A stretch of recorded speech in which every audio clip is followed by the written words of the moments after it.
All right, welcome back to the Fancy Labs podcast. This is Bryan. I'm here with Jay. It's Thursday night. We're going over the Friday slate, Friday being December 18th, getting close to Christmas. Jay, what's up, man? How's it going, Bryan? I'm just sitting here pumped for this 12-game slate. These are by far I love not, 12 game not slates. my favorites. Yeah. We need more of the 6 to 8 game slates. Yeah, they're just so brutal to break down.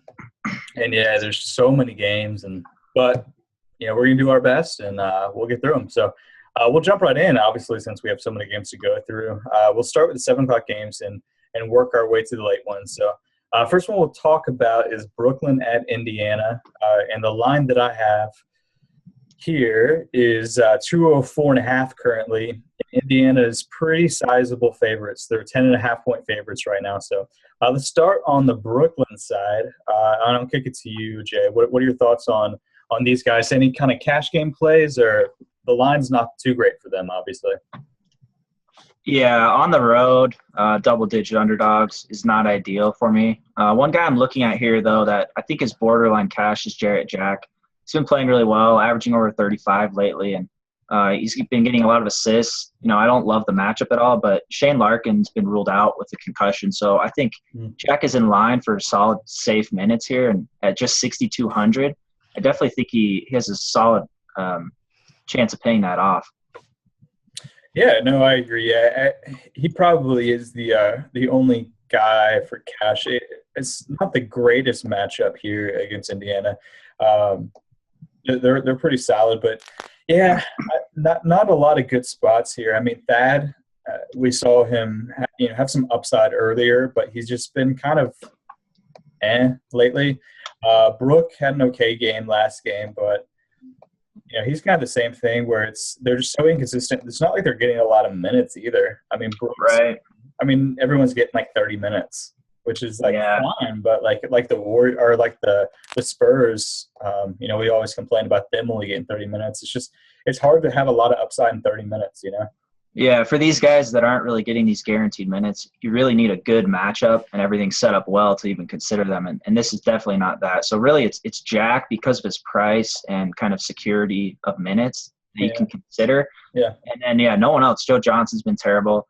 Bogdanovich is starting, and he'll pick up a few more minutes as well with Larkin out, but he's just way too scoring dependent. So, you can't really have that upside either. Yeah. So it's really Jack, maybe in cash, and really tourney-wise, maybe a little bit of Brooke Lopez.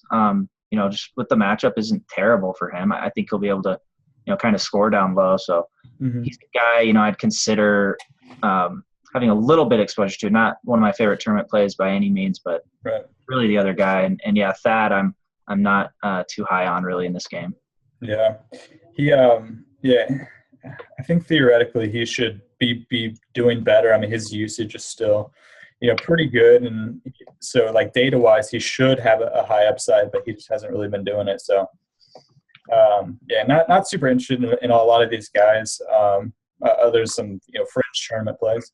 On the Indy side, the question really is, when is Paul George going to break out of the slump that he's been in? He's been awful lately.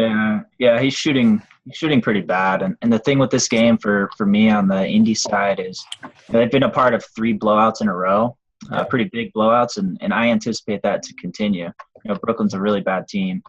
This is at Indy, so I think this 10-point spread might even be a little light in this game. So really for cash-wise on a 12-game slate, I don't really want to take chances on guys who have a better than not chance of being in a blowout. And you're paying Paul George's price along with his shooting slump. I think you're not really going to go him in cash. And really, he's the only guy you want to go in cash.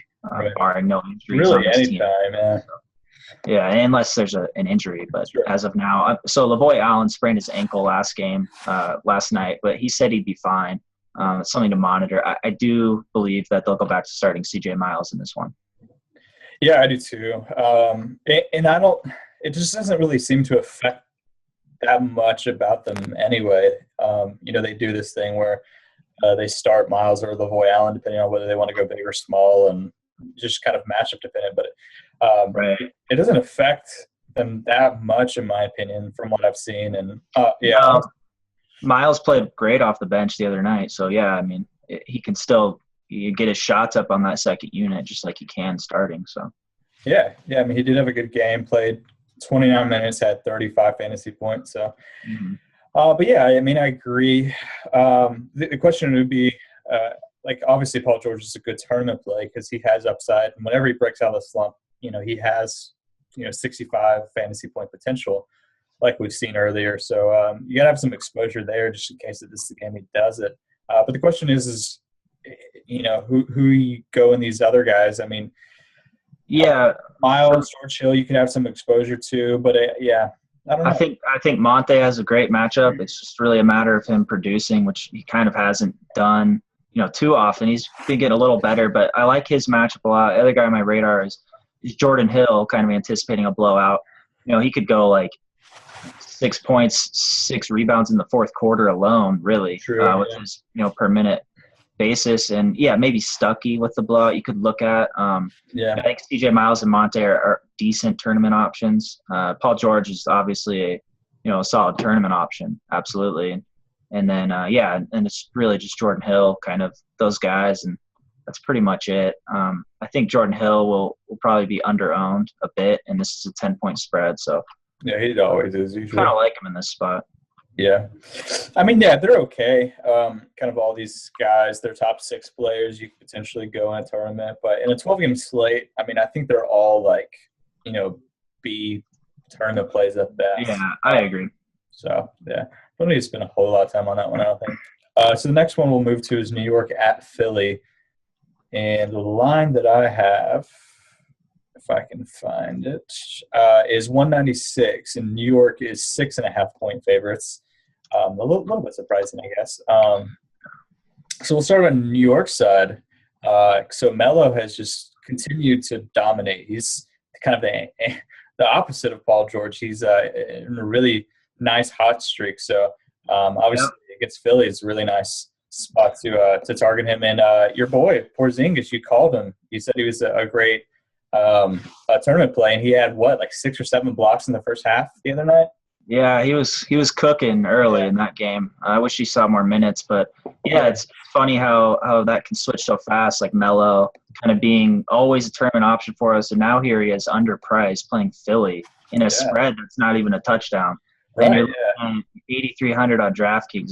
I assume that will be a pretty chalky play and one that I'm not going to overlook. He's broken 50 in 3 games in a row. He's playing Philly. He's their main offense. Everything runs through him. The reason they looked good last game with kind of the Melo Porzingis pick and roll. I think they need to do that a lot more, regardless of how their offense runs. Obviously, so I expect Melo to pay off that price of 8,300 on a slate where what we got tonight. We have like LeBron, KD, a bunch of stars tonight that aren't really playing tomorrow. So I think Melo at that price can kind of compensate for the lack of huge firepower. Yeah, I mean, I think he's clearly one of the best chalk cash options of the night for sure. And you're right, it is not an amazing small forward night tomorrow. I mean, you got PG at the top at 9.4, he's $1,100 more than Melo, which is just kind of crazy, especially this matchup and how they've been kind of different, opposite playing right now. You got Kawhi a little bit above him, who's $300 more, which I think you could look at. But he's an option for sure. Yeah, I think if you want to go small forward, I think Melo's a nice guy just to lock in early. I think he's really safe, especially in this matchup and at that price. So we talked about Porzingis and potentially maybe he just needed to get back home or back on the East Coast. So do you think that he'll continue to roll tomorrow night in a pretty good matchup? Yeah, I love this spot for Porzingis. Sixers get their shot blocked so often, and I just think, Porzingis on FanDuel. I'm speaking more primarily here. But just his price is still 6,400, and he's had inconsistency, but the games where he has produced, he's paid off that price every time, 6,400. So I look at this game and expect him to once again pay off that price. Yep, me too. And I think the other guy that you could potentially look at here is a Flalo. He went off last game, and he does this every 10 games where he just goes off for a bunch of points and Yeah, he needs those points. But this is a game where he can get them. So I like some tournament exposure to a Flalo here. Yeah, but that's about it as far as New York goes. That's just kind of how they are. They're really top heavy with those two guys. On the other side, so it looks like Nerlens Noel's going to play tomorrow. Yeah, after being Obviously, listed as doubtful. yeah. So that obviously shakes things up because that affects Jahlil Okafor and really kind of the whole team. So I'm not on any of these guys for cash, and they're even kind of fringy tournament plays for me. But you feel any differently? No, I agree with Noel back. Honestly, I'm happy he's back because I like Okafor's price and his usage rate with Noel out, but I don't like this matchup. So that makes a decision for me quite a bit easier now to fade him in cash. And obviously, none of these other guys are cash considerations, anyways. We have Kendall Marshall and Tony Roten both having a limit of 20 minutes, so cancel that out. Yep. Cannon's playing big minutes, but what are you gonna do with him, really? Nothing. Certainly not cash-wise. Yeah. Covington's really the guy you can look at in tournaments a little, but I don't think he's really crushing value at all with his price. Rarely these days anymore. So it's really, I think you can still look at Okafor in tournaments. Yeah. I expect him to be pretty low owned with Noel back. And then, the rest I'm pretty comfortable just fading overall, really. Yes, I'm kind of the same boat. I do think that Okafor is pretty interesting in tournaments just because I assume that the Nerlens news will just kill his ownership level. So I think that right and the matchup. Yeah, just kind of tough spot anyway. So don't play him in cash. Don't really play any of these guys in cash, but I do think that you can get him pretty low owned. I guess you have to make the decision of whether you think he has the upside still, even at the low ownership, to make it worthwhile. But if that's a route you want to go, I'm fine with that. I think Covington, is another guy that I think is fine. Really, it's just a tough matchup for Philly. New York plays slow, and they're pretty good defensively. Right. So they are. Yeah. And the fact that they don't play as fast, like Covington's really dependent on steals, and we just see steals come more frequently in a fast-paced, up-tempo game. So a guy who's really dependent on steals, I usually don't like them at all in slow-paced games. We're not going to see as many possessions and kind of frantic pace. So, yep, completely agree. Let's keep on moving. Portland at Orlando is the next game. And the line I have is 199, and Orlando is 5-point favorites. So let's start with Portland's side. Where are you at on them? For Lillard, usually it's obviously either Lillard or McCollum who get our cash recommendations. Lillard tweaked his ankle last night, but he said he'd be fine for this game. So that's something to monitor. And honestly, even that fact is kind of enough for me to not really push it, take a chance on him in cash, that is. If you're putting out one lineup with a decent amount of action, that's kind of a spot you look at and say, okay, he might say his ankle's fine, but he could, re-aggravate it pretty easily. And really overall, I like, the Magic have good defense. This is a slow-paced team, so I'm not super high on really anyone on Portland in cash. Yeah, I think Lillard would be the guy. I think it's an okay matchup. I think people think that it's a tough matchup with Alfred. I think Alfred's probably not as good of a defender as most people think he's going to be, which I do think he's going to be really good. But I do think Lillard could take advantage of that early in Alfred's career. But so I think that's okay. Yeah, but you're right. In a 12-game slate with a kind of potential worrying injury, just any situation where you really – are worried about it, I think you should just get the guy out of your cash game. There's just no sense in a 12-game slate to really worry about stuff like that.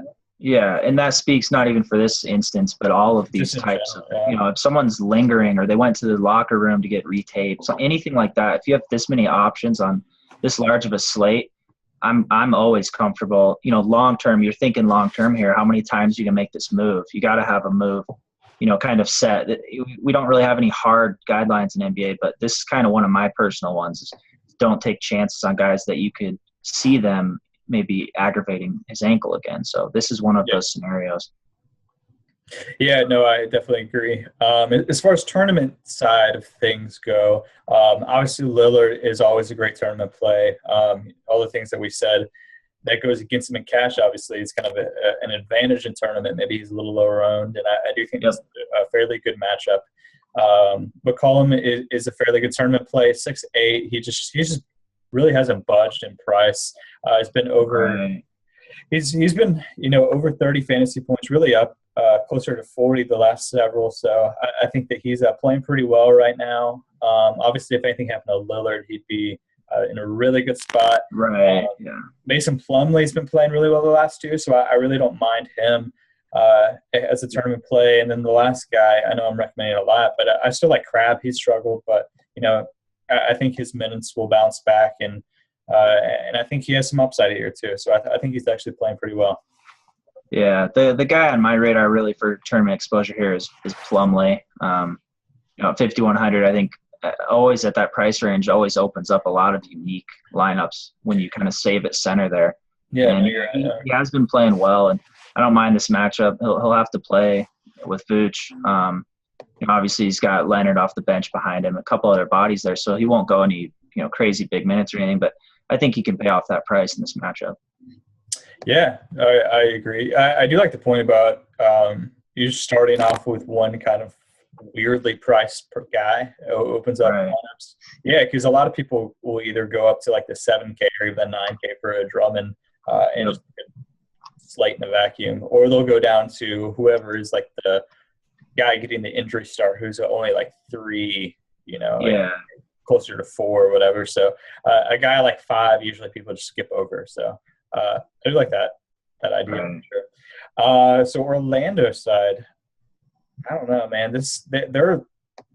They're playing a lot of bodies lately. Yeah, no one's getting a lot of minutes. Yeah, you look at their last 3 games and they're all blowouts. So that's not helpful to really look at too much. It's not making a strong case for going any of these guys in cash in a matchup that I usually would like. Right. Yeah. Their bench is getting a lot of run lately. You got Aaron Gordon, Jason Smith, Nicholson. My boy Hazonia is finally seeing that court a little bit. So, I mean, that's a lot. So in their last 3 games, they have 10 players averaging over 15 minutes. That's insane. Yeah. So, I like the matchup for them overall. But cash-wise, I'm not really on them. Vooch is the closest guy for me. Yeah, me too. I think Alpha is fine too. But yeah, I mean the problem is if no one's really going to get above 30 minutes, the problem is it not only takes people out of cash game play because you're not sure about their minutes, but it also just kills their upside. So you don't like them in tournaments either. Right. Yeah. You're banking on the fact that they will play decent amount of minutes, and I think that's a risk that you should take in tournaments. I like these guys in tournaments. I love Vooch. If he sees minutes, he crushes. Peyton, especially he plays a lot. He's in a good spot. Peyton is definitely the most price-friendly guy who kind of has a higher floor, maybe because he's the point guard, obviously, and gets a lot of steals and assists and whatnot. So, Peyton and Vooch are the guys close to cash for me, and that I kind of like in tournaments. And really, after that, this is like the prime reason why I hate Scott Skiles. Yeah. It sums it up. Yeah. Yeah, it's so frustrating. Tobias Harris, 23, 26, 17 minutes in the last 3. What do you even do with that? Right. Yeah, it's tough. And they have been blowouts, and this is a 5-point spread. So we shouldn't expect a blowout. You can't really with a 5-point spread, but it's just troubling for cash to really go someone when they're getting it done with their bench.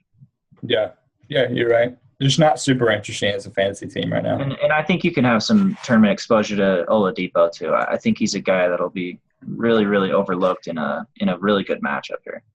Yeah. Cool. Let's keep moving. Atlanta-Boston's the next game. Over-under is 204.5. Boston's 4-point favorites. I guess we'll start with Atlanta, who you guys know my feelings about them. I just hate them. Yeah, I forgot actually. I went 30 hours forgetting that. Yeah, Atlanta. We had Teague on our models really high last night. He came through. Oh yeah, he came through, and he was still under-owned. This matchup. 23 minutes. Yeah. Yeah, I don't love this matchup. I like Boston's defense. But the thing playing an advantage for the Hawks is Boston's pace. So it's still a really high total. I think Bazemore is this is a tough spot, really. He's performed really well in his 2 consecutive starts, but I don't like this matchup really for him. And his price, he's at 5,700 on DraftKings. Yeah, they put him up a lot. Yeah. Yeah, that's not great. So I'm not really looking at him strongly in cash. Maybe a way in a pinch to save a little bit of money if there aren't too many value plays that are cheap. But overall, it's kind of tough to go these Hawks guys. They're usually a pretty balanced team. We haven't seen Millsap really dominate lately. I probably like him more out of anyone. They played earlier this year, and the Hawks crushed the Celtics, but that was in Atlanta. So Millsap had a big game. Yeah, I could see him having a big game again here. But cash-wise, it's kind of tough. Millsap's not really priced super friendly or anything. Yeah, he's not. I think he's a pretty good tournament play, so I don't mind him there. I'm not interested in any Hawks cash. But yes, I like Millsap in tournaments, and Bazemore, I did like. I played him last night. I think he was okay at that price, but since he started, or put in the starting lineup, it was 3 days ago. He's been priced up $700 since then. So they just, some guys they're kind of a little lax in pricing them up, and some guys they're really aggressive. And Bazemore just is a guy that they're being really aggressive with and getting him up there. So a 5-7 in this matchup going against Jay Crowder. You're not really sure where his minutes are going to be. Right. Yeah. Not super interesting here. I'd probably consider him more. It's going to be tough for me to go him in cash. I'm not starting with him definitely, at all. Like I kind of did last night, and even his first start, you can kind of be like, okay, I'm putting Bazemore in. Right. But he's shooting guard eligible on FanDuel, and he's 5,500. So that's the spot I think you can take a little bit of a longer look at him there. Yeah, agreed. Yeah, that's a good point for sure. Yeah, so Millsap, some Bazemore here and there. So Boston side we'll move to. Isaiah killed it. 38 points last night.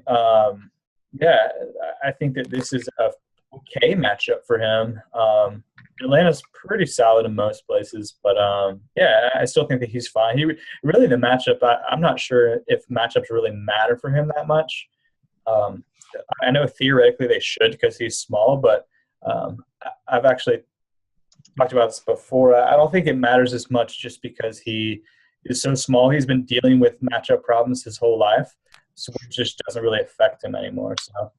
Yeah, I mean, that's interesting. He definitely plays with like a different type of fire under him. It's pretty incredible. He gets it done in a lot of difficult matchups often. So, yeah, he's the guy here that I would go in cash. But, again, this is kind of a spot where, we're 3 games in or whatever, and there aren't that many guys who I really love for cash yet.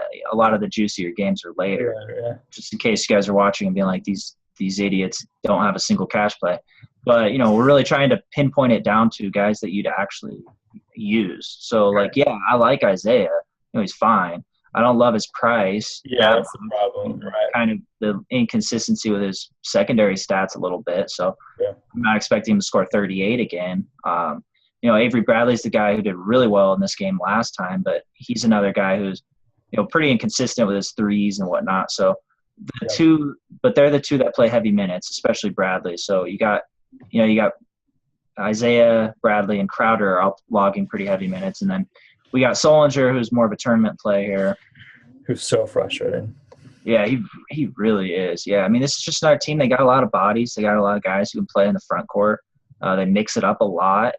Brad Stevens uses it to his advantage. They don't have a superstar really. So yeah, Brad Stevens doesn't care about DFS at all. No, you keep fresh legs. You mix it up. You match up well. You exploit. That's how they're winning games. So yeah, for DFS purposes, this front court isn't. Certainly not great for cash right now. I think Solinger's fine to have in tournament spots. Yeah, absolutely. And I think Crowder's a decent option in this game with his minutes, and it's a game I think he can put up a pretty decent line. I think he can hit some threes and get some steals for sure. So he's not someone I'm looking at for cash, but like on FanDuel where you start 2, he's not like a horrible option really. Yeah. I don't think I know people play him more than I ever would really. Some nights he's 20% owned. So yeah. I mean, he's super consistent. Like, he's not going to take your lineup and go below like 20. He's not even that consistent though. That's why I don't know. I don't know. I think he's had some duds more often than not, really overall. But in this game, this is a really high total. So they're at home. They got crushed by the Hawks last time. So I think they'll come out and play pretty well. I do expect them to win this game. So I think Crowder's not a bad play. Yeah, he's okay. Yeah. I don't think I'm going to go him. Yeah, that's kind of how I feel. A lot of these guys are just kind of C plays. I think Isaiah's probably more of a B play. Right. And then tournament-wise, I think you can have some exposure to Evan Turner just with this favorable total, really. Yeah, sure. Kelly Olynyk was a thing a while ago, but he's getting like 5 minutes again, so you can ignore him. It's tough, yeah. Yeah. Let's keep. But that means he'll. I think now that we said to ignore him, he's going to go off. There's your opportunity. So. Yeah, for sure. Let's keep going. Detroit, Chicago is the next game we'll hit. Over-runner's pretty low, 195, but it's a pretty close game. Chicago's 3.5-point favorite. So let's start with Drummond. So I think this is interesting because Chicago is usually something that it almost like our brain tells us that Chicago is really good defensively because they've been so good defensively for so long, and their bigs, Joe Kim and Taj, have been so good. But this year is just not – that's not the case. So no, it's Hoiberg. It took him a while to kind of figure out who to start in his front court. And I don't know why people – Powell is just not a good defender. He never has been. I don't know why people think he is. So his rim protection metrics are real good, though. I have no clue why, but they are. Because he blocks well. He's a great shot blocker. Yeah. But overall, he's not a good defender. He's not a good help defender. I mean – we get abused in the pick and roll. Yeah, this team, it's very exploitable down low. We've seen a lot of guys go. I mean, Drummond went 20-20 against them just like a month ago, if that, earlier this season. So, I think this is a team, the front court you look at, and it's where this team is beatable. They have great perimeter defense. Even Rose, Rose has been playing pretty solid defense. He's not as explosive on offense anymore, but I think hopefully he's realizing that defense might be what gets him to stay in this league for a really long time with the injury gone through. So I like to see him focus on that defense. And, obviously you have Jimmy Butler. So really when I take players against the Bulls, it's probably going to be the front court. Agreed. Yeah, for sure. I really love Drummond in this matchup. I think that he's finding cash, and I think that he's an elite tournament play. Yeah. I mean, what I talked about how, even though his metrics say that he's a good defender, I think he just really struggles in the pick and roll. And Drummond might be the best pick and roll big man in the league. He just kills it with Reggie. So I think this is absolutely. And I think some of those metrics really overrate blocking shots, which Powell is really good at. Yeah, for sure. But I don't think he's going to be blocking Andre's shot coming out of the pick and roll with Reggie. So right. And Reggie is the guy we have to look at. Reggie's been a really interesting player this whole season. He has as much upside. So I kind of broke it down, and really for him, matchup doesn't matter really. If he plays at least 33 minutes, he smashes. Every game this season, I think there's been 9 or 10. And when he gets 33 or more minutes, he averages over 45 DraftKings points a game. Yeah, it kills it. The problem is just trying to figure those games out. Well, no, exactly. I tried, but it's Steve Blake's getting 23 minutes off the bench and shooting 0 for 5 and stuff. So it's tough. Reggie, I think he played well against them the first game. And so really for me, he's like a prime tournament option. He's always one of my favorite tournament options because of his huge upside. And really that comes with minutes.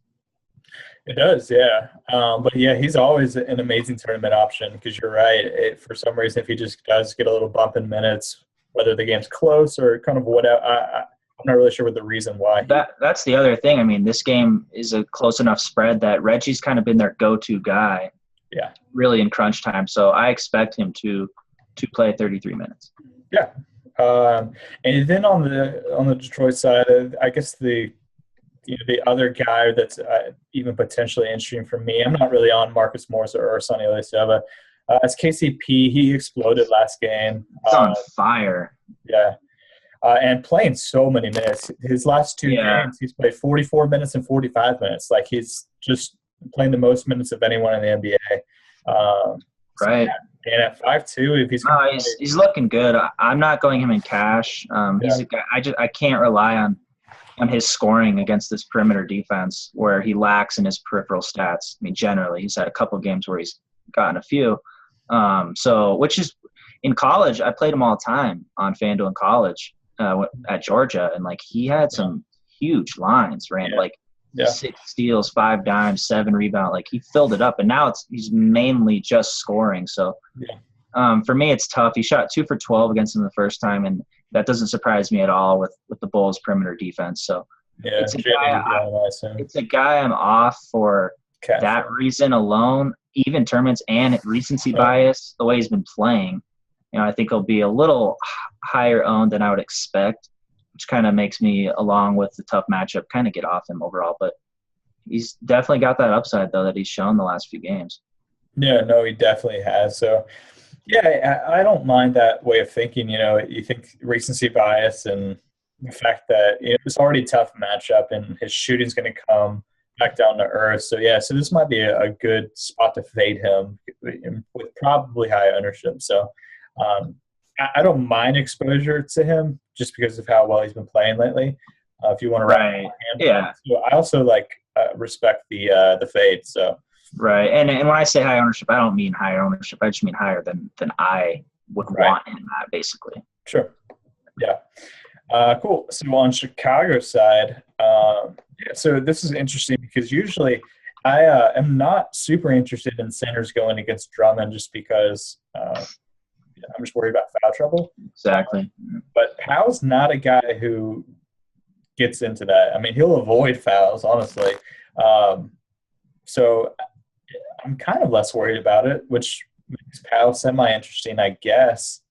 Where are you at? Yeah, Butler's the guy I kind of like here for cash more than anyone. He's kind of to pick up with Rose kind of slumping and not really being as explosive anymore. Butler's kind of assuming that role. 4 years you're talking about? It's been declining even more so this year. Yeah, fair. But this Bulls team, though, I mean, they give up 100 points in 3 straight losses, and then they just reel off a 4-game win streak. Like, it's the Bulls and the Celtics. The Bulls and the Celtics are teams that I can't really figure out. They're so inconsistent. I mean, and the Warriors, they're so inconsistent. Yeah. Like they score 70 at half some games and then sometimes only 60. So those 3 teams are just so hard to figure out. Their last 2, they've won a game, they've lost a game. I mean, right. You never know. What are you going to do? Yeah. Yeah. All right. Keep on going. So Butler's the guy I think I like most for cash in this game. This is a low total. So I think these games suit Butler well, though. Butler does a lot. And I really like his floor. So, personally, I probably won't go anyone, even in this game, in cash. It's just another low total on this slate. We have games coming up, I promise, that have a lot of cash plays in them. So, it's Powell and Butler who would be your cash game considerations. And the rest, I really like Noah a lot for tournaments. At his price and even his ownership, I don't know why people keep kind of underplaying him in these tournaments. He's been consistent even lately, and he's playing a lot better. I think Hoiberg is definitely letting him play more. I mean, it's obvious. So I think we can take advantage of that and realize that Noah's been a great rebounder. He's getting assists, some steals, some blocks. So I like him a lot in this spot for tournament, especially if Powell does get in foul trouble. So Mason Plumlee or Joe at the same price? I probably lean Noah. Okay. I'd probably go Plumlee. Yeah. Essentially, it's close for me. Yeah, it's very close, and that's why they're priced close. And, they should probably have similar ownerships too, pretty low. So either one, I think, is a good route to go with some tournament teams. Yeah, for sure. I agree on Gasol. I might like Powell a little bit more than you do, but right. Yeah, but that's fine. But I do like Jimmy for sure. He's not the greatest matchup, but you're right. I mean, it kind of doesn't matter for him, and he kind of digs into these matchups too. Right. It's anecdotal, like that. It's not like we're throwing great data at you by saying he digs in, but right. Just take our word for it. Yeah, no, he does play well in these types of games, though. Yeah. Let's keep on moving. Next game's Clippers at San Antonio. Over-unders 194.5 in San Antonio, 7.5-point favorites. So I'm just going to keep on employing I'm not even going to look at it. You're going against the Spurs. Fade them? Yeah, I'm pretty stoked for this game. This is the first time they played since their 7-gamer in the playoffs. When Chris Paul hit that go-ahead shot. So it's a game I'm probably looking real quick. I'm the most excited for this game for sure. These Clippers played really well against Spurs in the playoffs, but I think this is a much better defense than last year. Adding Aldridge with that length is pretty huge. And then obviously last year they didn't have Boban Marjanovic, who I think's a huge difference maker. I think he's like, you laugh, but he's probably top 3 favorite players in the league right now. Boban. He does have an awesome name. Right behind Hazonia, probably. Boban. Yeah. Really, though, the Spurs are just – this defense is historically good. So it's tough. Cash-wise. Cash, yeah, you're off them in cash, but the 7-point spread, I think I'm kind of a little surprised by that. I know the Clips aren't really that great anymore, but I just keep thinking back to how good Chris Paul played against them in the playoffs. Blake triple-doubled in that game 7. Yeah. I mean, so really this is a spot. This is a low total. It's a big enough spread. It's a tough matchup, so I think guys are automatically going to overlook. I mean, if Chris Paul was only, 9% owned last night against the Bucks, what is he going to be against the Spurs? Yeah, why was he only 9% owned last night? And then now we have a spot. I expect that to get cut in half, against the Spurs. So I'm looking at Chris Paul and Blake as prime tournament plays here that you're going to get at a huge discount in a game that, if it stays close, will be because those two guys are going off. Yeah, I mean, that is a good point. You're right. If they are going to stay in the game, it's going to be because of those two. I don't mind Chris Paul. Usually I'm not super into guys going against the Spurs because I don't think there's a lot of upside, and obviously not cash, but there's not a lot of upside there. But I do think Chris Paul, if there's one spot that you are semi-interested in, it's that point guard. Right, and you'd go him on DraftKings where he's 78. 78, really good price, 85 on FanDuel. So I think he'll have a good game here for sure. Yeah, and Blake is under 9K, so that's nice. Great tournament option, both of them. Yeah.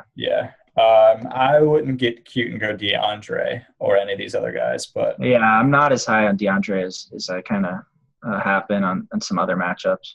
Yeah, same here. On the other side, I love Kawhi. I think you got to take a pretty good look at Kawhi here. He's definitely over that Philly cheesesteak debacle. His last 4 games have been huge. So he's back. He's eating well. I like him a lot. I think in both formats, it's really coming down to him or Melo for cash, pretty much. Right. In my small forward position, if I have the money to kind of spend, low 8s there, then I'll look at those two for sure. Yeah, I think I'm probably leaning Melo just because I think they're really even, and just you get him $300 cheaper. Well, here's the funny thing: Melo is in Philly, so he could eat a cheesesteak tonight, or tomorrow for lunch. Ooh, yeah, good point. That might swing it more towards Kawhi. Yeah, man, I hadn't even thought about that. Right. Thank goodness you're on this. Really though, I don't know. It's tough. I guess I lean Melo because of the matchup, but I really like Kawhi here. I do too. Yeah, I do too. I think they're both great. Are you okay? If you could get them both in your lineup, you're fine with it? I don't know if I'd go that route. Really, I think there are some other forwards that are a bit cheaper that you might want to plug in with your second forward spot on both sides, really, assuming you go small forward. And I generally don't go too small forwards on Kings, but it's an interesting thought. They're both in really good spots here, so I think it's a cool tournament idea, though. You can get away with it, and Kawhi has a really great floor, and Melo especially right now does too. So it's not bad at all. Yeah. Tournaments, though, for sure. I kind of like the idea of going both. Right. So any other guys interest you? Yeah, so I've said a few times on this pod where I like Tim Duncan a lot for tournaments, just in general, really, with his upside and low ownership. And I think this is the Tim Duncan game I've been waiting for all season. I think Right. this is like that 14-point, 11 rebound, 5 assists, 3 block, 1 steal game or something. Like if that's going to happen, he's well rested. I think this is it, and he'll probably be 5% owned, maybe, if that. Maybe. Yeah, probably not. You're right. Yeah, he'll probably be like 2 or 3. Yeah. So, and that's gonna be me. So when you see Tim Duncan and 3% owned, like that's me. You assume it's Jay, all 3%. Right. Yeah, no, I respect that. Yeah, I do like Duncan in tournaments, and Aldridge is an option. Kind of it. Yeah, Aldridge is okay-ish. Yeah, I guess maybe I shouldn't be as biased with his recent play just because they've just been killing everyone. So it's not right. Correct me if I'm wrong, but doesn't Aldridge usually have? I mean, this is obviously an entirely different game, but a little bit of a general matchup. I think he's always had huge games against Blake when he was with Portland. Yeah, no, he has played well against him. But this is obviously, an entirely different offense altogether. So yeah. I think that's kind of a moot point, really. Probably shouldn't have brought it up. But either way, I think he's a decent tournament option. And we saw Tony Parker double-double in 26 minutes last game. He's a guy here. I expect this is kind of a big game. If this game's close, Spurs have been in, so many blowouts pretty much every game, feels like. So if this game's close, I think Parker might see a little bit more than 26 minutes, but I don't really like his upside in general. I don't think he'll get 10 dimes again for sure. So he's a guy I'm not really too much on at all. Yeah. Yeah, I'm in the same place. Danny Green, you back on? Danny Green made me my money already. I'm off him. All right. Sounds good. Okay, let's keep going. Sacramento at Minnesota is the next game. Juicy total here, 212.5, and it's a really close game as well. So I think there's a lot of potential good stuff here. Sacramento is 2-point favorites. So yeah, this is I think a pretty good matchup to target. We'll start with Sacramento. Yeah, we're finally getting in a couple of these games that are favorable for us. So these teams played already this year, but Boogie missed the first matchup, so it's not super helpful to really look at that. Kind of anticipating that to be duplicated here. So, this total and line are huge on this slate. So I think it's wise to have some exposure. We're obviously getting Rondo back from his 1-game suspension, so Collison's not that value play anymore that we can really pivot to. I think Caspi is firmly on cash game radars here, the way he's been playing and his big minutes. We got to look at the Wolves D. We said it 2 nights ago on the pod how bad their defense is and how bad it's been. Six games in a row they've given up 100, and then sure enough they go out and give up 107 to the Knicks. So that's 7 straight games they've given up over 100 points. The Kings score the 3rd most points in the league. So, you kind of add all this up. Good spot. I think it's a pretty safe assumption to make that the Kings are going to put up a lot of points. So you got to get a piece of this, I think, in cash. Caspi's a cheap route. Guy who gets a lot of minutes. I like Cousins in this matchup, but me too. He's expensive. I like Rondo, but he's a little expensive. So really, I like Gay a lot as well. So tournament-wise, I'm fine loading up on this team with different exposure to Rondo, Gay, Cousins, and Caspi. Cash-wise, I mean, who do you think in cash other than Caspi is like a strong cash play on the slate, price, included? So I think, you're right. Caspi is kind of the definite guy that I'm looking at. I think Boogie is fairly. Yeah, I love Boogie. It's wild.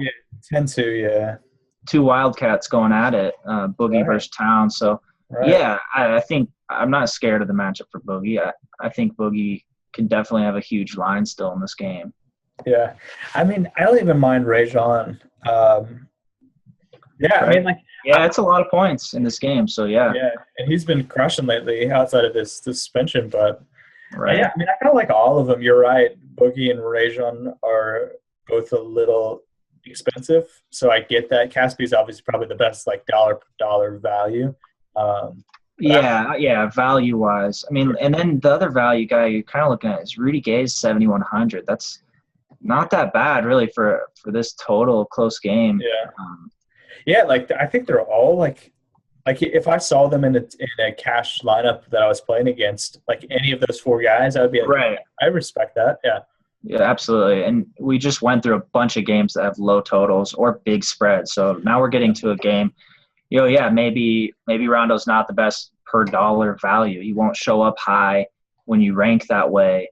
But I think this game will have a super high floor and plenty of upside. And this is a fast-paced game that Rondo should easily excel at. Yeah, agreed. And I do think all of them are elite tournament plays. Yeah, for sure. Yeah, so have some exposure to them. I don't mind going two of them in a lineup in the tournament if you want to get unique, try to get unique right. that way. But, definitely have some exposure. On the other side, Ricky Rubio almost quadruple-doubled. That would have been impressive. Oh, yeah, definitely. Yeah, that was pretty huge. Wasn't someone else? Oh, Melo had close to triple-double at least. Yeah. So, this is interesting. I'm not sure if I'm on these guys like cash wise. It's tough. No, it's really tough. KG was out last game. Kevin Martin was out, so we saw Gorgie play 36 minutes. That's something we can't anticipate happening again. KG will be back. Yeah. Kevin Martin is still questionable, so that's something to monitor for sure for Zach LaVine. I liked Zach LaVine a lot last game. He came through at the end a little bit, but overall he was a little disappointing, I guess you could say. But if Kevin Martin's out again, I still like LaVine a lot here. We got Tayshaun starting, unfortunately, which is dead weight.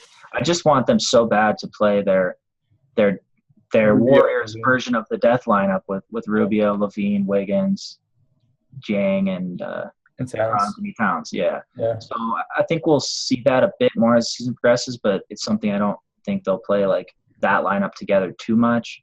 Well, they won't even play LaVine and Rubio together, period, with anyone else. I mean, they should. They should, yeah. They just won't. Mitchell won't. Right, yeah. He's a terrible coach. So, yeah, cash-wise, it's a little tricky. I mean, I like Rubio a lot in this spot. I like LaVine if Kevin Martin's out. I think is an option. His price kind of on shooting guard where he is at a shooting guard. So, these are guys you can look at with this total. Again, it kind of goes back to the same thing. Like Rubio might not be the best value on a per dollar production, but you look at this total and the fast pace. I like him a lot in this spot. Definitely Towns. I'm not going in cash, but I like him a lot as a tournament play still. Yeah, I agree. I think maybe if I had to go cash, LaVine might be my favorite, assuming Martin's out. So just the fact that they won't play him and Rubio together, I think hurt him a little bit last game just because Rubio was playing so well. He just had like the game of the year for him, having this crazy line where he almost had a quadruple double. So I think that hurt LaVine, but I'm not anticipating that's going to happen again. So I think it would be a nice bounce spot for LaVine. So I like him in both contest formats. And Rubio too, I don't like him in cash very much, but I think it's great tournament play. Same with Towns, and Wiggins is tournament play. Okay. And the LaVine I think hinges a lot more on whether he's a decent play to a great play on Kevin Martin's status for sure, which we'll know about tomorrow. Definitely. Cool. Keep going. Toronto, Miami. It's the next game we'll talk about. Do we even have to talk about this one? Maybe not. Yeah, you're right. 187.5. Miami's 4-point favorites. Toronto's coming off a back-to-back going to Miami against one of the best defensive teams. Yeah, you're right. Honestly, this might just be. I mean, this is for me. I seriously am not going to even look at the Raptors in cash. There are so many other games going on and players you're looking at that just like write them off. This total is so low. on a back-to-back playing great defense, don't bother for cash. For your lineup, like, don't even look at these guys. Tournament-wise, I think you can look at the usual two, Lowry and DeRozan. And that's pretty much it. That's been good lately. Yeah, for sure. Yeah, so, DeRozan is a guy that I'm looking at. I mean, you're right, definitely not in cash for any of these guys. Miami's really good defensively, and this line's brutal. DeRozan's probably my favorite tournament play out of these guys, but even then, it's not great. Yeah. Right. So Miami side, I mean, they're favorites, right? Are they favored? Yeah. Yeah, they're favorites by 4, yeah. So even though that's a little bit higher, it's still one of the lower ones of the slate. So I'm not really on these guys either. It's just a tough defensive matchup. Yeah, I mean, both these teams just don't give up a lot of points. And we're looking for points, and this is a 12-game slate. Maybe if this was like a 5-game slate, you could talk me into having more exposure to Wade or Bosch or even Whiteside here. But on this big slate, I'm not looking at any of these 5 starters in cash. Tournament-wise, I'd rank Whiteside looked really good the other night. He's been rebounding well. So he's, it's a tough matchup, but I think he'll have low ownership, and he's kind of probably him and Bosch. I think Bosch can get it done in this matchup for sure. So tournament-wise, I'm looking at kind of Bosch and then Whiteside. I know Bosch had a bad game last game, but his ownership will be low again, and those are 2 guys I'm looking at in tournaments. Agreed. Yeah, Dragic's not super interesting because of he's been playing well though. He has. I just don't love this matchup against Lowry. Right. I don't think it's going to go well. And if you look at his games that he's played well, like, it's super matchup dependent. Like, he played well the last couple of games. It was against Brooklyn. He the games before that where he'd struggled were against Memphis, Indiana, and Charlotte, which are all tough matchups. So. Yeah, I agree. His log, it's just very matchup dependent. Obviously, this is not a good one. So, right. I do like the Whiteside call, though. Yeah, and I think you can have some exposure to Wade. He's pretty much always overlooked, and he definitely he's capable of having huge games. So, this offense needs some points, and they're at 3 games in a row with over 100 for this team. And obviously, this isn't a great matchup or anything, but, they're scoring better. And I think, they've had easy matchups lately, but Wade's kind of the guy you look at and say, okay, are they going to score a lot of points? It's going to come from Wade mostly, obviously some Bosch too. But I think if you're making a lot of lineups, I think Wade's a guy to, not completely fade here. Yep, agreed. Keep moving. Memphis at Dallas. Over-under is 196.5, and Dallas is 2.5 point favorite. So a pretty close game here. So start with Memphis. Yeah, so they're just completely changed their team just mid-season. I guess for the way through the season, they just decided they're completely adopting the small ball. They had no choice really. So that's the way the league is now. And so Tony Allen's questionable. He was expected to play, or they expect him to play at least, and it didn't go his way in warm-ups, so he sat, which is fine. But he's questionable for this game. So, they played another 9-man rotation. So I think that's valuable on slates like this to kind of find a guy who has a decent floor. I mean, Jeff Green, I think that kind of was his floor last game with the minutes he's been going. Yeah. So that's a guy I'm not really writing him off in cash still just because he had a mediocre game. Yeah. If Tony Allen's out again, or even if he's in, Jeff Green's still playing a lot of minutes there. So this tight rotation is fine. So, I'm not expecting Courtney Lee to shoot 8 for 11 again. Of course he goes off the game where everybody's on Green and Barnes even after the Allen news was, made. So Lee, I think, is points chasey. I don't think he has that upside really too often. So, he's just not going to shoot 8 for 11 in back-to-back games, really. So, but, I think he's an interesting play. He's cheap. If Tony Allen's out, he's going to play big minutes again. So, you really look at those 3, Lee, Barnes, and Green, cash-wise, if Allen is out, they're still going to log a lot of minutes. Yeah, no, I like all of them. Jeff Green's still my favorite of those three. Me too. Yep. Yeah. The thing that's worrying me a little bit is the fact that Memphis kind of going smaller. Dallas is a pretty up and down offense. They move the ball around, I guess. So yeah, maybe this line is right, but 190. Was it 196? Just I think low. Yeah, Memphis has been playing a little bit better defense lately. And the Mavs are still – they've been a solid defensive team kind of throughout the whole year overall. So I guess that probably factors, yeah. It doesn't surprise me too much. But yeah, I think there's some value in this game.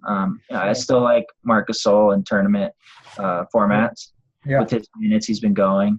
We saw – I think Zebo played like 30 minutes off the bench the other night. So – enough to get him a double-double on certain nights. And then Conley, I think, with this kind of tight rotation they have going, I think you can, there's value here in tournaments.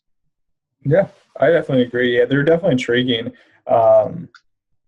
It's going to be trying to figure out which guy's going to go off for the big game. I think they're all fairly safe because of the rotation, but trying to pick out that 40-point upside is going to be the trick. But yep, for sure. Worth some exposure to, for sure.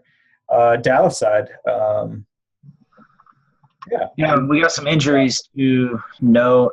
Devin Harris has already been ruled out. So, we got Felton who's just balling out. Like, what year is this even? How is this even happening? I don't even know what basketball is when I see Felton triple-double. Like, do you remember him with the Knicks few years ago, how bad he was? Oh, I remember. I also remember. I'm sure you probably remember him in North Carolina. Yeah, all right. You're too biased to hate on Felton. I'm trying to get some. He won me a championship. Yeah, he's always had a special place in my heart. All right, I'm talking about. You're right. A rejuvenation for sure this year that's been kind of unexpected. I'm talking about the DFS heart. It's a whole different kind of heart. Actually, I don't have a heart in this game. You can't. Yeah, you can't. But let's look at the facts. Statistics. Felton's playing really well. He's producing even with Barea and Devin Harris in. He's starting. He's playing big minutes. Now we got Devin Harris out. Yeah. I don't love this matchup for Felton, but he's producing, and you can't really overlook it with Harris out. Is he on your cash game radar? Yeah, he is. I honestly don't even mind the matchup that much. I know that's probably – No, it's true. I think Felton can get open, playing kind of off ball with Darren. So yeah, and you're right, Memphis has been a little better defensively, but if Tony Allen's out and I don't know, Courtney Lee, I guess would guard Felton, and Courtney Lee's fine, but it's not like a guy that I'm no, he's a player because Courtney Lee's guarding him. Right, he's not a shutdown defender. The other thing to point out, Dallas kind of back to where they were at the beginning of the season, where they used 13 guys last game, and it was a blowout, but still they have capable bodies. But the other thing is Wes Matthews injured his shoulder last game, but he said he'd be fine. So we're assuming he's fine going into this game. That's something to monitor. Parsons left the game early with a knee injury, and I think he said he's fine too. So there's two guys who suffered minor injuries that, Parsons actually left the game. Wes came back in.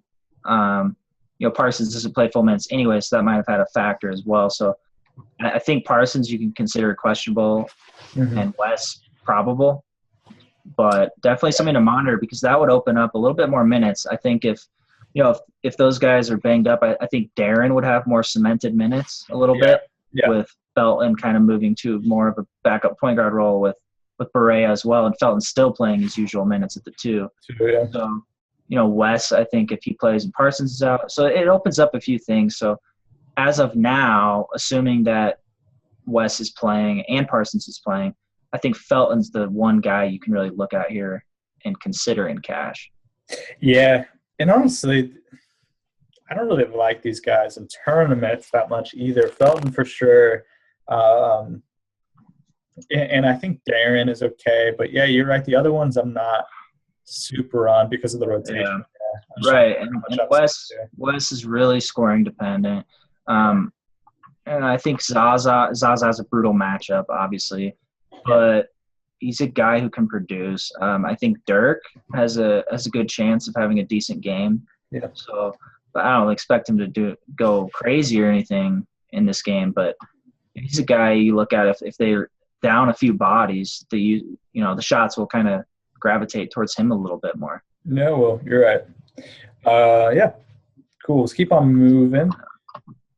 Next game is Denver at Utah. Over-under is 195.5. Utah's 5-point favorites here. So we'll start on the Denver side. This is obviously a pretty tough matchup for them. So any cash games for you? Yeah, this is a tough matchup. This is the battle of the altitude, battle of which team has better snow. True. Pretty big game in that regard. Snow game, yeah. Yeah, I think honestly, pains me to say this, but I think Utah might have better snow. Ooh. I know, upset alert. But yeah, on the Nug side, so we got Moutier is questionable. Yeah. So that kind of this game, it's not super late or anything, but we might not know in time. So for Jameer, he wouldn't really be an option if obviously if Moutier is back. If Moutier is still out, I still think he's someone to look at here. So what did you think of his last game? He only got 20 minutes?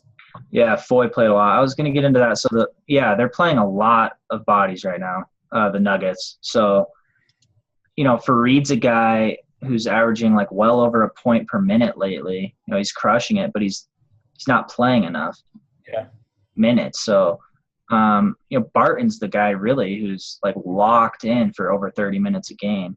Yeah. Gallo didn't even break 30 last game, but you can expect him to play big minutes. But yeah, really against the Jazz overall, cash-wise, I'm not really too much on them. Yeah. We got Darrell Arthur back. Papa is playing. He played 20 minutes last game. I mean, we got Jokic played 21.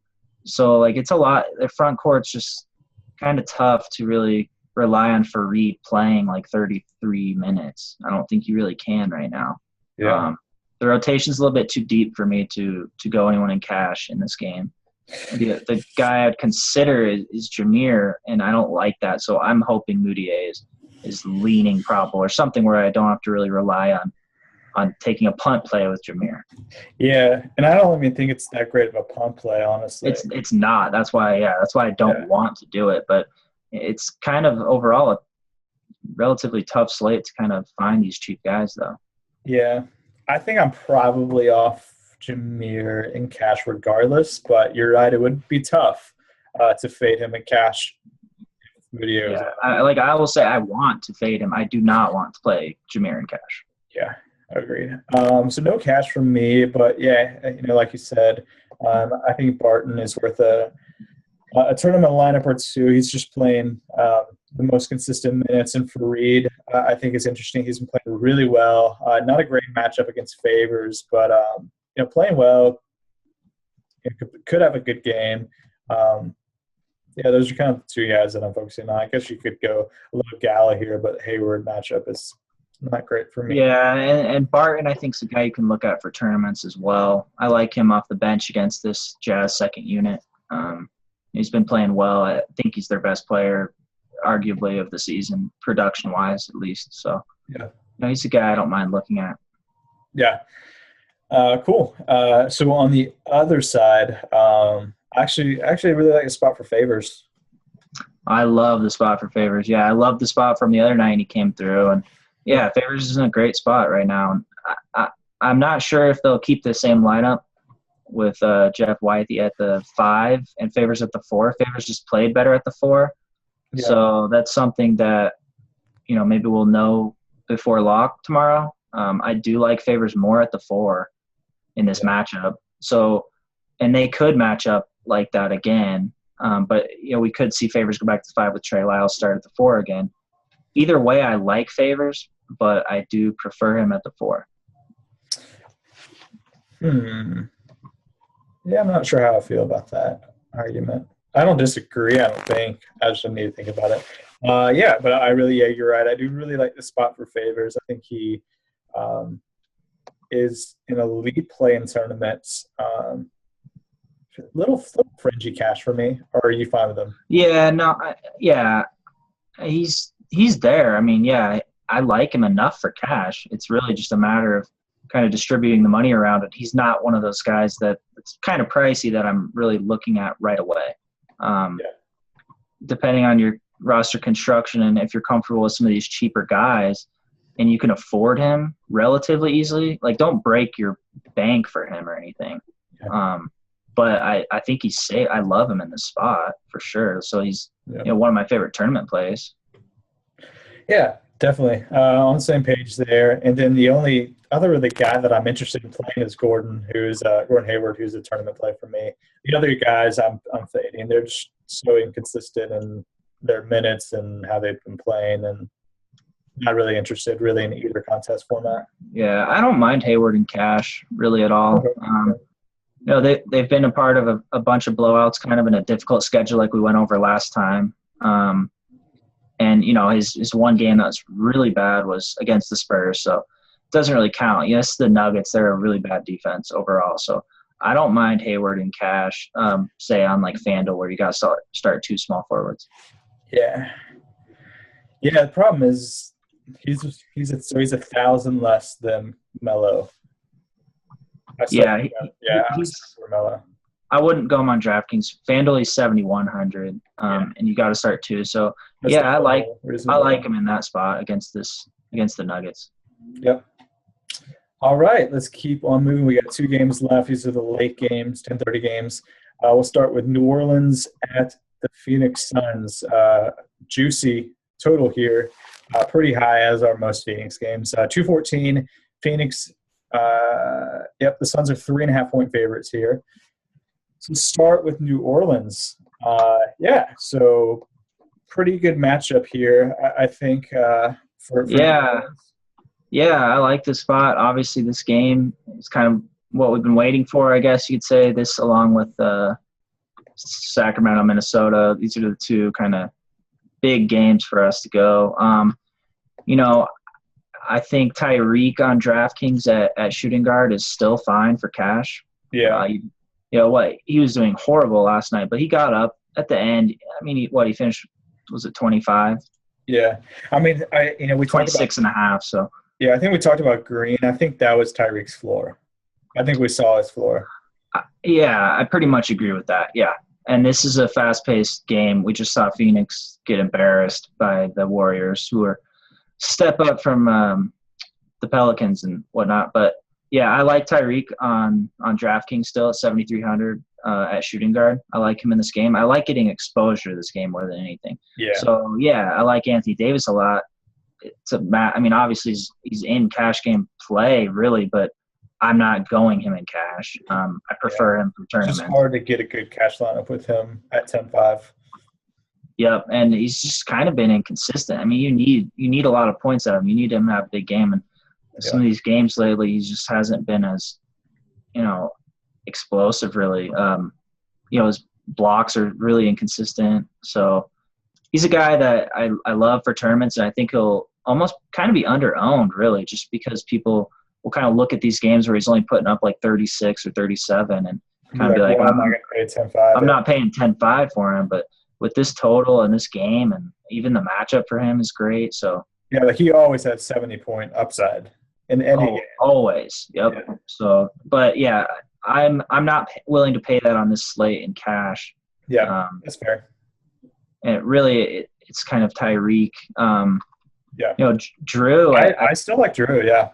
Yeah. So we've seen his minutes. He got up to 29. I think he's Alvin said he's 2 weeks away, I think, from getting like full minutes, having no limit anymore. So we're still not at that point yet. That will obviously hurt Tyreek a little bit. But in the meantime, it's kind of crazy how they're both good plays, really. Like I went both in cash last night on DraftKings and like didn't even think about it really. Like they're the same, player or position mostly. I mean, obviously Tyreek plays a lot at the 2 still too. But Jameer's price, so he went up to 5,100. So it's definitely not as great, but this is a guy that's hitting a couple threes every game. I think he's still pretty good value on DraftKings for a pretty cheap player. Guard position. So yeah. No, I definitely agree with that. I like both of them. And then the other guy that's I don't mind Eric Gordon here. He's been not so great lately, but 4-8 in a high total. I think that there's worse tournament plays. So I don't mind. Yeah. Go ahead. Tourney-wise, yeah, for sure. I think you can look at Gordon and Ryan Anderson still too. Yeah, Ryan Anderson's looked really good lately. Yep. Yeah, so I agree. So I definitely think have some exposure to kind of all of these guys. But I would agree that Tyreek and Drew are cash options, and the other guys are tournament options. Right. Phoenix side, I guess this would be a pretty good spot to bounce back after getting just throttled by the Oh man, yeah, and playing this defense, like I think people underrate how bad this defense is. Yeah, it's really bad. So, of course, we're looking at the same, Knight and Bledsoe. Yeah, I think are both strong cash game options, both of them. Yeah, I don't know who do you like more? I always pick one, and I usually pick wrong, and you got to factor in like price, obviously, and position. So just because of I don't know. Yeah, I was gonna say because of price, I would prefer Knight, but Bledsoe's been more consistent. Bledsoe is good outside. Yeah, he's crazy consistent. I mean, I look at last game and just throw it away because that wasn't that game. Yeah. So. I love Bledsoe in the spot, 8,400. I think that's doable on this slate. I think you can get him here. Yeah. I don't think it'll be too difficult. And Knight at 7,400. Yeah, I like quite a bit too. So both these guys, I think, are. Would you go both in cash? I probably wouldn't. I'd probably go one or the other, and I would prefer. And I probably most certainly will go one or the other in cash on both sides. For me personally, sometimes, I might go like Bledsoe on FanDuel and Knight on DraftKings or something. But really, I'll probably be looking to try to get Bledsoe in my cash on both sides. Yeah, me too, for sure. Yeah, I like Bledsoe a little bit more, even at that higher price. He's been really good outside last game, but you're right, we have to throw that away. Right. Yeah, and then the rest of the Phoenix guys – for some reason, TJ Warren's just really good against Golden State in garbage time. I know. That's the play to make. I still don't mind him in some tournament exposure, but if you're only making a few teams, I probably wouldn't consider him too strongly. Yeah. He's more of a guy where you're making a lot of teams and have little exposure to. Yeah. And kind of same with Toledovich as well. He crushed in garbage time last time, so – it's the same thing. I wouldn't have too much exposure to John Moore for me, honestly. Yeah. Lure's in a tough spot. I've been fading him in cash pretty regularly, and I'm not really even sure why. He's been producing. Yeah. Pretty solid. So his price is 5,900 now. I'm not really like too in love with that price for cash. But you got to look at this game as a whole, and I mean, it's a really high total. I think he'll play enough minutes to probably pay off that price, but it's not a guy I really love. 12 game slate. I don't think I'm going John Lure very much. Right. Yeah, I think it's okay. It's just I don't like it enough to pub it, but I also don't hate it enough to talk you out of it. So. Yeah, and then Chandler and Len kind of cancel each other out for me with their floor and their upside, really. So as usual, it's always the backcourt with this team, and you can sprinkle in some Toledovich and so maybe Lure here, TJ Warren, so pretty much it. But this is a great game to have exposure to. Yeah, agreed. Yeah, obviously, really nice total here. So we expect a lot of points and definitely target one of the Phoenix guys in your lineups for sure. So, all right, last game, Milwaukee at Golden State. And I don't know if you know this, Jay, but last time these two teams played, Milwaukee crushed them. And really, man, boss. Golden State had been walking through their season, playing against easy teams, and then finally had to play a good team like Milwaukee on the road. Finally had to play a point guard. They've been dealing with Delhi, and finally had to go against Michael Carter Williams and OJ Mayo, and we saw what happened. I mean, they got exploited for sure. Yeah, it was embarrassing. Yeah, you're just calling them out. It was embarrassing. Yeah, I will say. Yeah. Pretty bad. I wish Justin was here to hear all this slander. It's slanderous is what it is. And to talk about a team losing to a Bucks team that lost to the Lakers the next game and then couldn't even contain themselves and ended up at a strip club. It's quite the situation. So the blueprint really is to catch the Warriors off a double overtime game on the road. So note to all those teams out there, if you can get the Warriors in that spot without Klay Thompson or with the banged up Klay Thompson, you have a shot. With no Harrison Barnes, you have a shot. So I love, I'm really looking forward to this game personally. And I think the Warriors are going to be up for this game. There's a lot of talk already going around this team. I think it's hilarious how some Bucks writers are being like, oh, well, why wouldn't the Bucks celebrate snapping the Warriors streak? Well, why don't you have a little pride and don't lose the Lakers the next game? It's pretty simple. And I think, this game will be tough for the Bucks. And, Michael Carter-Williams is going to regret dunking at the end of the game and then giving them a little stare down. His life is going to be hell on Friday. And I love it's so rich that Golden State players like Klay Thompson came out and called them like not classy for celebrating and Michael Carter-Williams dunking and talking trash. I'm like, are you aware who you are? Like it's a college basketball move though. This it reeks of college basketball. Storm the court after you beat the 23rd ranked team and you're unranked or something. You know about this, don't you, Bryan? Iowa State or something the other time. You pointed this out on Twitter. It's a joke. Why, you get up for this, you win this one game, then you drop the game to the Lakers the next game. Like, where's your pride? Like, do you have? I agree. No, I thought it was funny that Klay Thompson was calling out the Bucks for talking trash, and I'm just like, have you met Draymond Green, your teammate? Like, he's the biggest trash talker in the league. But you're right. I think it was an embarrassing game for both sides. Well, the Warriors were in a tough spot. I think it was really tough for them to really do anything coming off that game, and they got into Milwaukee I think at 3 a.m. So it was expected, and they were going to lose sometime, and that the conditions were really tough to overcome that, especially with a bunch of old guys on their bench, Iguodala is older, Brandon Rush is pretty old, so you don't really have those legs to really carry them. So getting to this game, let's break down this game first from Milwaukee side. Wait, so I'll give you the line because it's ridiculous. Golden State 18.5-point favorites. That's crazy.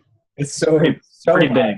Yeah, the total's not that high. It's only 210.5, which is ridiculous that Golden State's 18.5-point favorites and the line's only 210.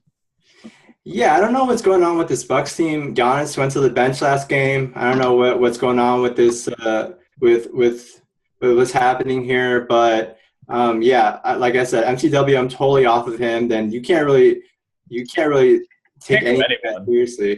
I think if you want to go a little dart throw, you go Giannis. I like the rebounding. He's at 8.5 rebounds over the last 2 games, which I like. I think that part of his game is going to be sustainable, and I don't want anybody who's really scoring dependent in this matchup where their offense is going to get totally shut down. And I also think there's some intrigue in whoever doesn't start out of Miles Plumlee and John Henson. That's been the better option the last 2 games. Get them on the bench. Right, they've been blown out, and they end up playing more minutes and getting softer matchups. So I think if you want that, I don't know, if you really want to reach, those are kind of where you're looking at, I think. Yeah, I think in general you stay away from Milwaukee guys. But yeah, because the line is super high and it's a lot of points. I wouldn't bet it, but also I do think Golden State's going to destroy them. Can JOB get some garbage time magic going on here? I think it's possible. I'm not really expecting it. I don't think I'll pull a Danny Green and put JLB on my big tournament teams or anything. Yeah. Yeah, I think this will be an absolute beatdown and one that I'm really looking forward to. My second favorite game of the night after Spurs Clips. Hey, so if JLB was getting the spot start, what would this line be, Jay? It would be the same line. It would just be reversed. Reverse, yeah. Milwaukee would be 18.5 point favorites. Yeah, I agree with that. A 37-point swing. Yeah. I mean, I hope JOB doesn't start because, that's what led to all of this was his first start. So let's just hope not because I'm going to have to play him. I don't think he will. I think Plumlee will actually draw another start. The Bucks, I mean, how many times have we seen Henson get opportunities like this and really never come through too much he can't even get a solid starting gig. So yeah. And it's I think good, honestly. I think tournament wise and cash wise, it's really hard for me to make a case to play anyone in this game. Yeah, agreed. On this team, sorry. Yeah, I think Monroe would be an interesting guy because he has looked. No, he's doubtful. He's doubtful. No. Yeah. I know he's out. I'm saying if he was going to be in, he would be the guy because he did look good against Golden State, kind of against their small lineups. He was able to take advantage of the matchups. But yeah, with him out, I don't think he'd go anywhere. So the other side obviously is interesting. I don't think you 18.5 point favorites. You can't go anyone in cash. I mean, they may not play the second half. Didn't you make something earlier today that looked at them? You made a trend, right, with them being 10-point favorites? Yeah. So so Steph was a little undervalued in those matchups. Obviously, I didn't look at them at 18.5 point favorites. So this was just 10 plus, just because not many teams are 18.5 point favorites very often. So Draymond was the biggest winner, which I actually think that kind of makes sense. Like I think Draymond's the play tomorrow.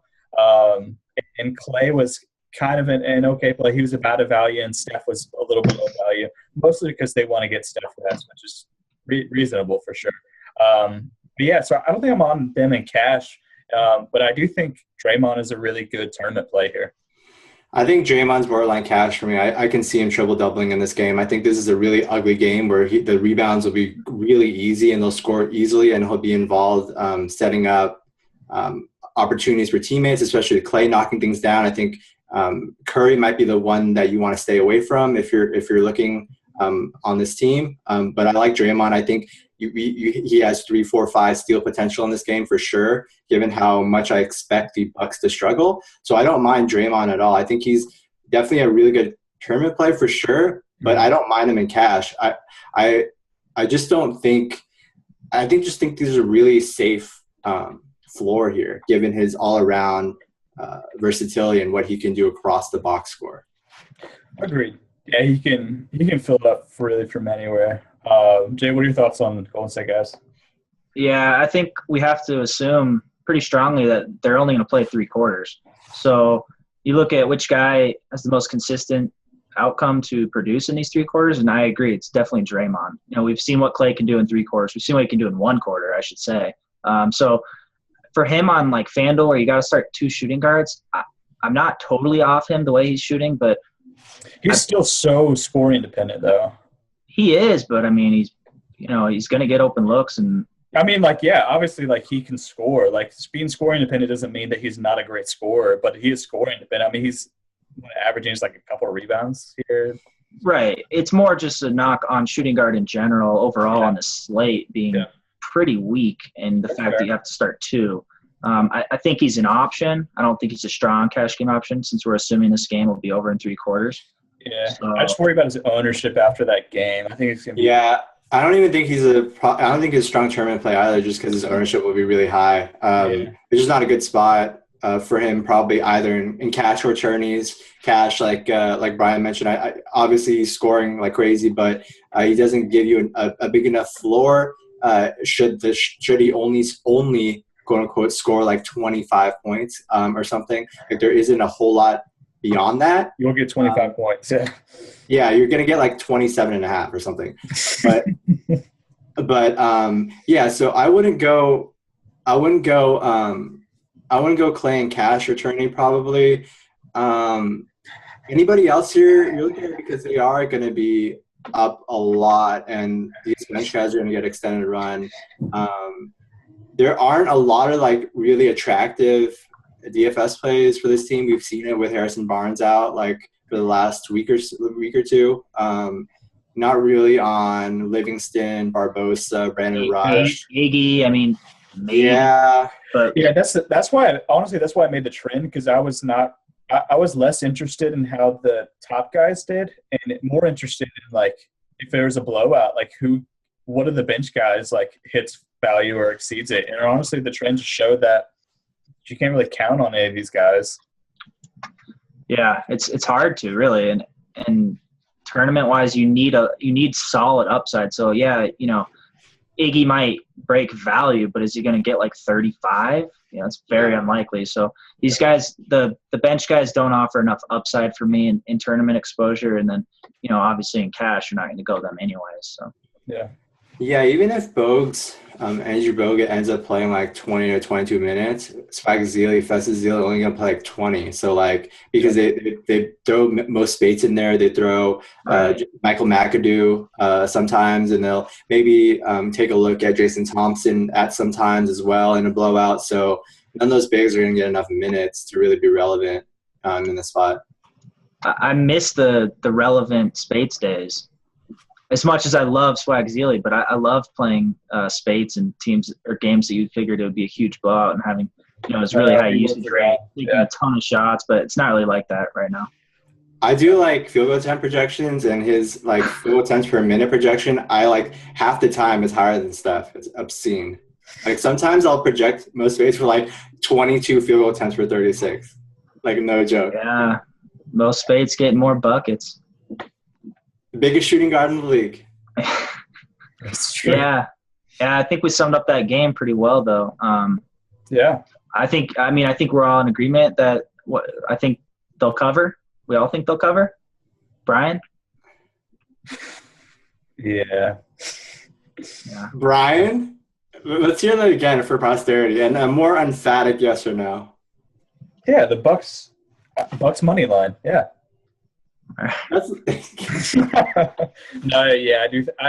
18.5 is ridiculous, and I think it'll probably go even higher. I mean, it opened at 16 just a couple hours ago. It's already up at 18.5.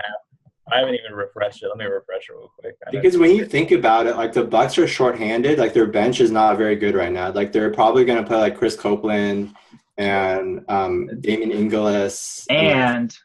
Well, he's good. I'm saying their other bench players are not good. Yeah, they can't play JB at all 5 positions. Is the problem. I know. I mean, really, who would you rather have, like Draymond or JOB, to kind of be that guy to play all 5 positions? That's not even a question. Yeah, I don't think so either. Can we set an over/under for MCW's point total, DK points total for tomorrow? I think he's gonna have like the worst experience he's ever had on the basketball court. I think like 18. You'd go under for sure. I'd go under, yeah. I don't know. I'll take the over at 18. What are we betting? Do we JOB fathead or something? I don't know. Like what do you like? Do you like sushi? Do you like steak? We could do a sushi steak bet or something when you come over here to the Bay Area and catch a playoff game. You got Chick-fil-A out there? We don't. Not in. Actually, we do. It's. You got those mall ones or something?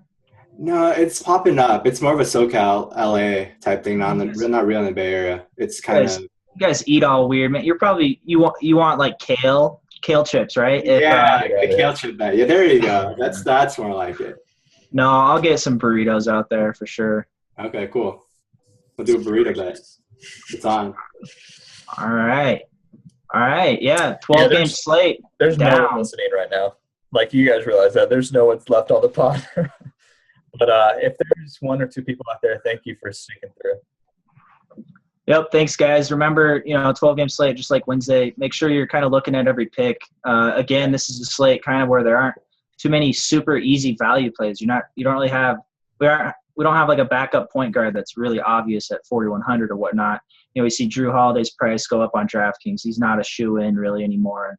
It's a big slate with a lot of options. Luckily, we don't have too many super expensive guys you got to pay up for. So I think you really got to hit those mid-tier price range guys. Pick the best ones out of them and kind of build a more balanced team on this slate. And I think that's the way to success. Yep, agreed. Cool. All right, well, we'll end it there. We've gone long enough. All three of us, good luck to you. Good luck in the Friday slate, and we will talk to you Sunday night for next week's Monday slate as we approach Christmas. So good luck, and talk to you guys soon.